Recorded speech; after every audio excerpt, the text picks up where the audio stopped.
Dans un jardin, ce qui est bien, c'est d'avoir des endroits ensoleillés, des endroits chauds et des endroits frais, parce que autant l'hiver, on cherche le soleil, autant l'été, on cherche l'ombre. Alors pour ça, j'ai dû quand même planter, aménager. Mais bon, c'est une vieille histoire quand même, hein.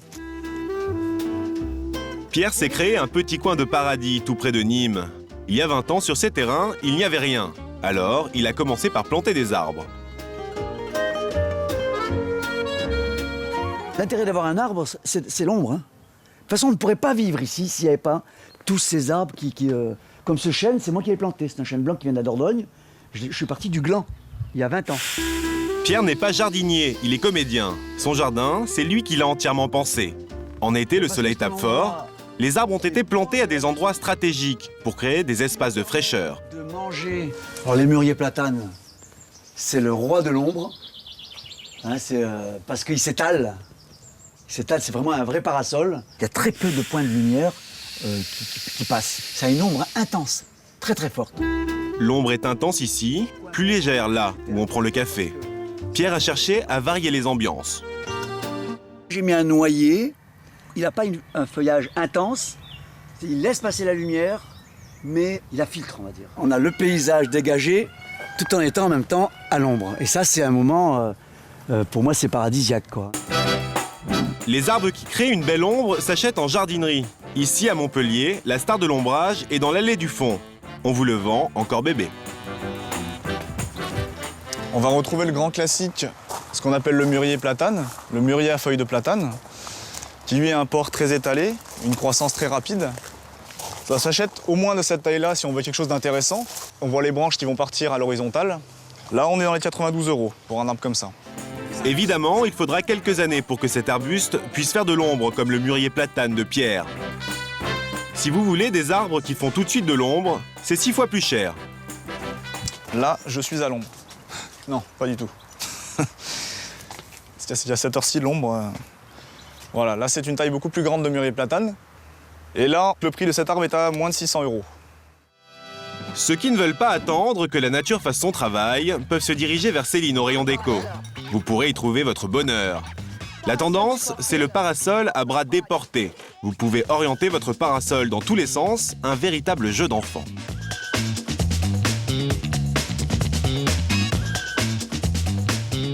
Voilà, ils sont pivotants. Selon le soleil, vous pouvez le tourner à droite ou à gauche.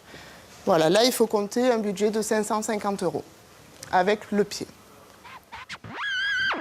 Ensuite, il y a le Barnum, une tombe pliante qui s'installe en 2 secondes, sauf si on se coince les doigts. Prix moyen, 200 €. Céline a dans sa réserve une 3e solution. Voilà, ça tombe bien, il y en a une juste là. Ça se présente comme ça en 2 cartons.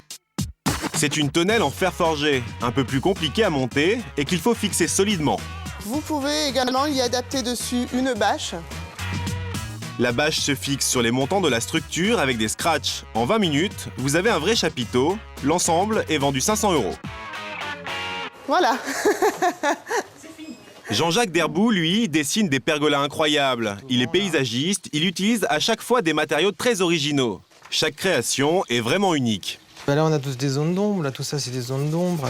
Là, c'est des toiles d'ombrage. Toiles d'ombrage magnifiques. Son jardin au nord de Montpellier est sa salle d'exposition grandeur nature. On va s'y attarder un petit peu. Jean-Jacques utilise principalement des matériaux naturels pour créer ses pergolas. Ici, c'est en bambou. Il s'est inspiré d'un mode de construction japonais, sans clous ni vis. Ça, c'est la tâche que j'ai appris à faire quand j'étais en colonie. Ça fonctionne super bien. Il y a une espèce de croisement de cordages. Et c'est vraiment l'idéal pour accrocher 2 bambous qui sont relativement lisses entre eux. Quand c'est lisse, ça glisse, hein, alors que là, quand on pousse, ça s'auto-serre.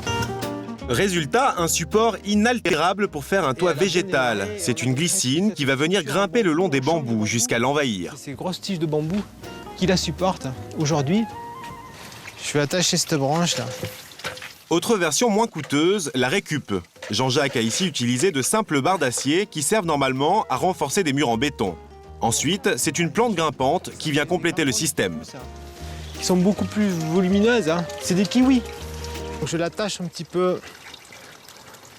Sinon, les branches vont partir à 2 mètres de haut et sans me couvrir la structure. Ici, cet été, sur la pergola en acier, il y aura de l'ombre et des kiwis.